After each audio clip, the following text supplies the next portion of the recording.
Nahipos ng mga hospital waste sa kilid sa sapa sa Mandaue City.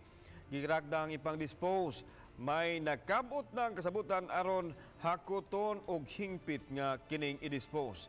Ang report ni Nico Serino. Sa pagbuto sa issue sa mga hospital waste nga nadagsa sa kadagatan sa Lapu-Lapu, may nakit-ansab nga mga sinakong hospital waste tupad sa Butuanon River habig sa dakbayan sa Mandaue. Didto kini sa agianan paingon sa Umapa dump site.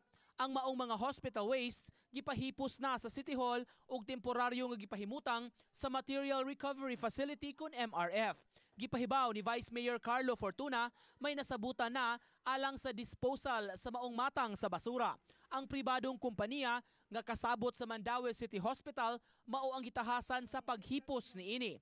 Apan ang pabayron sa pagkuha o paghipos sa basura tulubagon sa duha ka pribadong ospital nga gigikanan niini. Okay na man ikable nimo sa plastic makita ba nimo kasi gisingan na may label no, so we know the hospitals know already that it is their waste. 245 kilos sa hospital waste ang nahipos daplin sa kasapaan sa Mandaue.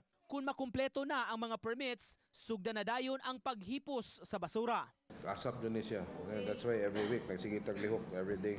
No, huwag yun ilingkuri na to. It's safely kept. Ang kuha na lang doon ang pagbalhin niya. And we're looking at before the end of February. Uban ni Godfrey Relien, Nico Sereno, Balitang Bisdak.